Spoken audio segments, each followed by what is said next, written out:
जय हिंद मित्रांनो, एक्झाम जागरवर तुम्हा सर्वांचं पुन्हा एकदा स्वागत आहे.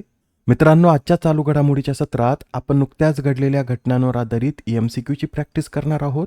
यातील एक एक प्रश्न अत्यंत महत्त्वाचा आहे, त्यासाठी व्हिडिओ शेवटपर्यंत पहा व आपल्या मित्रांसोबत सुद्धा शेअर करा, जेणेकरून येणाऱ्या एक्झाममध्ये त्यांना सुद्धा याचा फायदा होईल.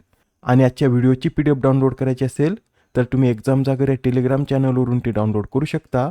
आजची PDF संध्याकाळी 6 वाजता उपलब्ध होईल. चला तर आपण आजच्या सत्राला सुरुवात करूया. पहिला प्रश्न पहा.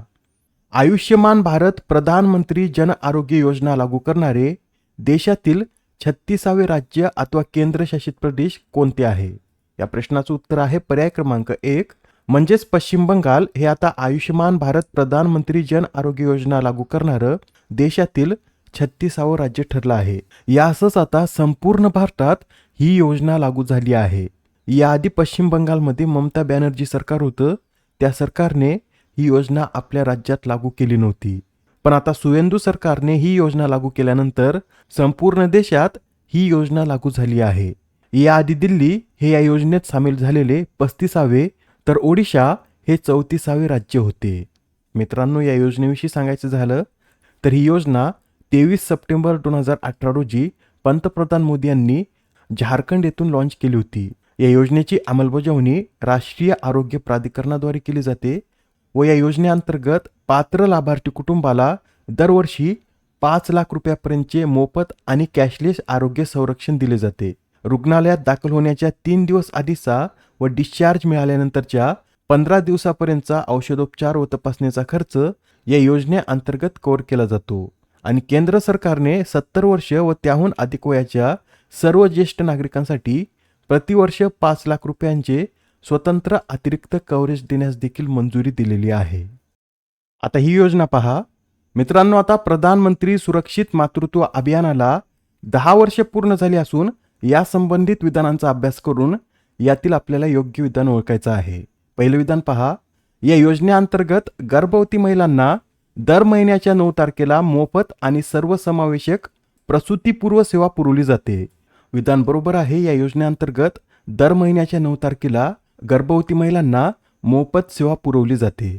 आता ही सेवा 9 तारखेलाच का पुरवली जाते हे आपण पुढे पाहणारच आहोत. याआधी बी विधान पहा.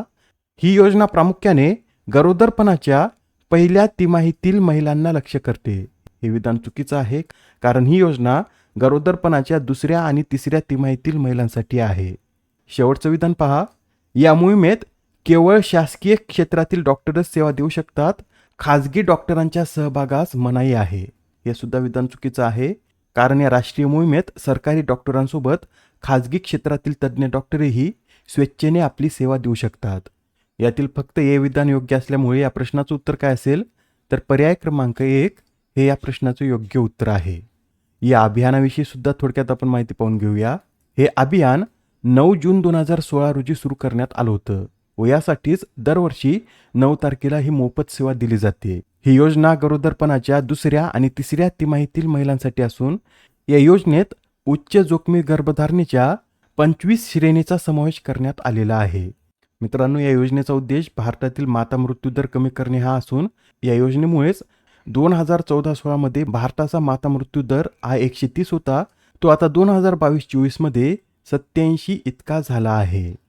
Next question. आसामची GI टॅग प्राप्त तेजपूर लिची प्रथमच कोणत्या देशाला निर्यात करण्यात आली?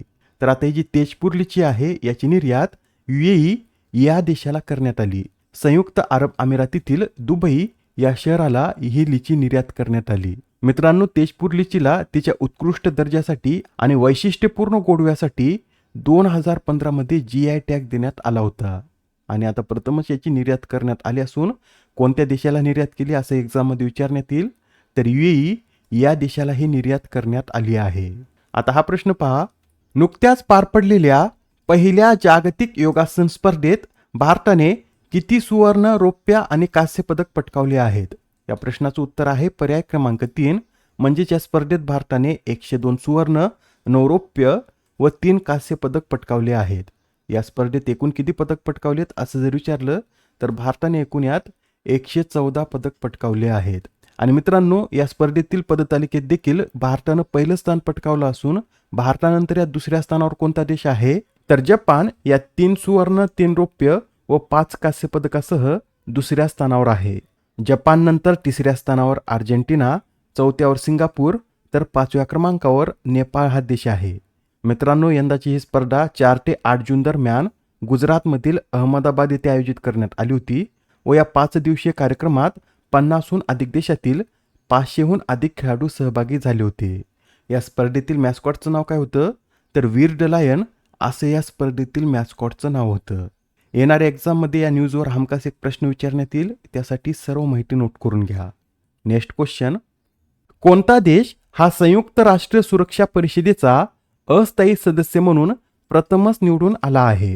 या प्रश्नाचं उत्तर आहे पर्याय क्रमांक 1 म्हणजेच किर्गिस्तान आता प्रथमच संयुक्त राष्ट्र सुरक्षा परिषदेचा अस्थायी सदस्य म्हणून निवडून आला आहे. किर्गिस्तान संयुक्त राष्ट्रात 1992 मध्ये सामील झाला होता व तेव्हापासून पहिल्यांदाच सुरक्षा परिषदेचा सदस्य म्हणून किर्गिस्तान निवडून आला. किर्गिस्तानने आशिया पॅसिफिक जागेसाठी 142 मते मिळवत फिलिपिन्सला हरवून ही जागा पटकावली आहे.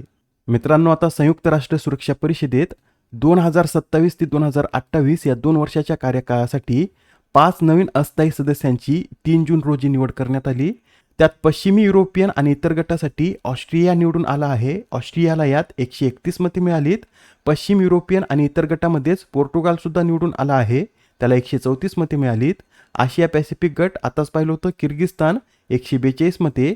लॅटिन अमेरिकन आणि कॅरिबियन गटात त्रिनिदाद आणि टोबॅगो याला 181 मते मिळाली. तर आफ्रिकन गटात झिम्बाब्वे निवडून आला असून त्याला 182 मते मिळाली आहेत. हे 5 नवीन देश कोणाची जागा घेतील, तर डेन्मार्क, ग्रीस, पाकिस्तान, पनामा व सोमालिया या 5 देशांची जागा घेतील, ज्यांचा कार्यकाळ 31 डिसेंबर 2026 रोजी संपणार आहे.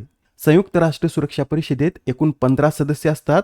त्यापैकी 5 सदस्य हे स्थायी असतात व त्यांच्याकडेच व्हिटो अधिकार देखील असतो. ते 5 सदस्य कोणते, तर अमेरिका, ब्रिटन, फ्रान्स, रशिया व चीन हे सदस्य देश स्थायी आहेत व उर्वरित जे 10 अस्थायी सदस्य देश आहेत त्यांची 2 वर्षाच्या कालावधीसाठी निवड केली जाते, ज्यामधील 5 सदस्य दरवर्षी बदलतात.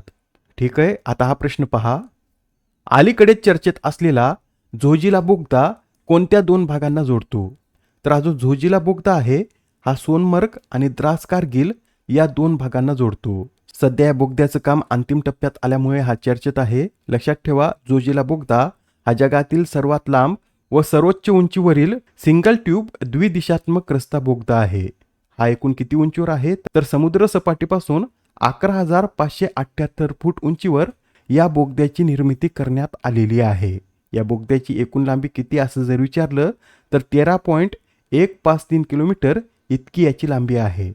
आणि हा बोगदा जम्मू काश्मीरमधील सोनमर्गला लडाखमधील द्रास आणि कारगिलशी जोडतो.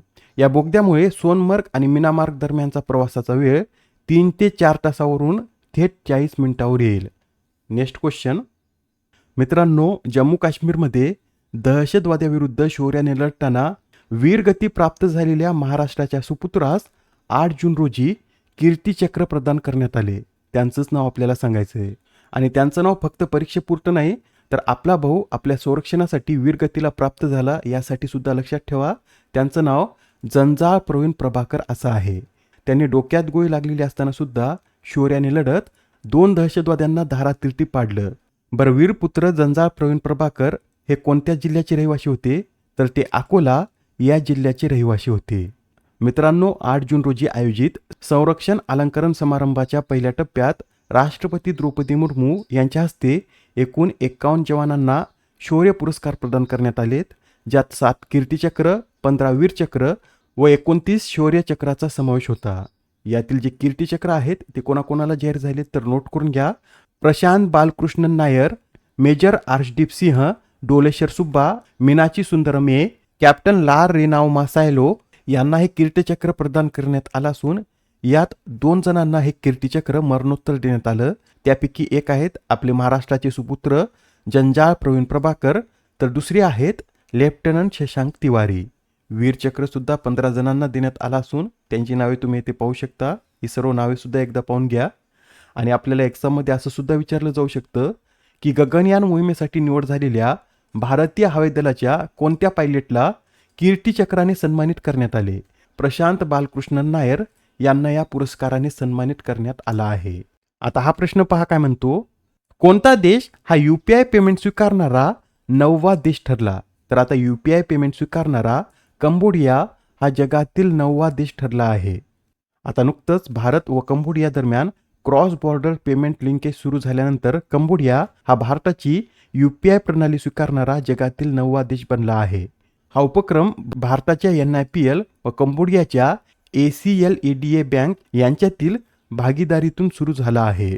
मित्रांनो, आपल्याला एक्झाममध्ये असं सुद्धा विचारलं जाऊ शकतं की खालीलपैकी कोणकोणत्या देशाने UPI पेमेंट स्वीकारले आहे हे ओळखा. तर त्यासाठी हे सुद्धा नोट करून घ्या. आतापर्यंत Singapore, UAE, France, Mauritius, Nepal, Bhutan, Qatar व श्रीलंका या देशांनी UPI पेमेंट स्वीकारलेली आहे. नेक्स्ट क्वेश्चन, अलीकडेच केंद्रीय मंत्री डॉक्टर जितेंद्र सिंह यांनी कोणत्या विमानतळावर भारताच्या पहिल्या स्कायकास्ट प्रणालीचे उद्घाटन केले? तर आता भारताच्या पहिल्या स्कायकास्ट प्रणालीचं उद्घाटन हे इंदिरा गांधी आंतरराष्ट्रीय विमानतळावर करण्यात आलं.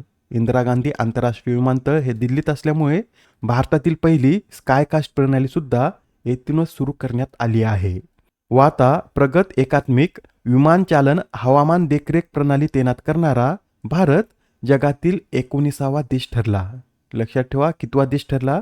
तर भारत असं करणारा आता जगातील 19वा देश ठरला आहे. आजच्या सत्रामधील शेवटचा प्रश्न पहा, नागरी सेवा परीक्षेची तयारी करणाऱ्या विद्यार्थ्यांमध्ये अत्यंत लोकप्रिय असलेल्या आपले संविधान या पुस्तकाचे लेखक कोण आहेत? तर हे जे आपले संविधान पुस्तक आहे या पुस्तकाचे लेखक हे डॉक्टर सुभाष कश्यप आहेत. आणि सध्या डॉक्टर सुभाष कश्यप हे चर्चेत का आलेत? तर नुकतंच आता वयाच्या 97व्या वर्षी त्यांचं निधन झाल्यामुळे सध्या त्यांचं नाव चर्चेत आहे. त्यांनी 1984 ते 1990 या काळात 7व्या, 8व्या आणि 9व्या लोकसभेचे महासचिव म्हणून कार्य केलेलं आहे. तसेच त्यांनी इंटरनॅशनल सेंटर फॉर पार्लिमेंटरी डॉक्युमेंटेशनचेही प्रमुख पद भूषवलं होतं व आंतरराष्ट्रीय संस्थेचे प्रमुख पद भूषवणारे ते पहिले भारतीय होते. त्यांना त्यांच्या सेवेसाठी 2015 साली पद्मभूषण या पुरस्काराने देखील सन्मानित करण्यात आलेला आहे. मित्रांनो, या आधीच्या सत्रात तुमच्यासाठीचा प्रश्न होता, नॉर्वे बुद्धिबळ स्पर्धेचं विजेतेपद पटकावणारा पहिला भारतीय बुद्धिबळपटू कोण? या प्रश्नाचं उत्तर आहे पर्याय क्रमांक 2 म्हणजेच आर प्रज्ञानंद हे असे करणारे पहिले भारतीय बुद्धिबळपटू ठरले आहेत. आजच्या सत्रामधील तुमच्यासाठीचा प्रश्न पहा, अलीकडे चर्चेत असलेले ऑपरेशन डेल्टा हंट ही कोणत्या राज्याच्या पोलिसांनी राबवलेली एक विशेष मोहीम आहे? आता या प्रश्नाचं उत्तर कमेंटमध्ये देण्याचा प्रयत्न करा. उत्तर चुकलं तरी काही हरकत नाही, कारण ज्यावेळेस तुम्हाला या प्रश्नाचं योग्य उत्तर माहीत होतं त्यावेळेस हा प्रश्न तुमच्या दीर्घकाळापर्यंत लक्षात राहतो. तर आता पुढच्या सत्रात पुन्हा भेटूया. धन्यवाद.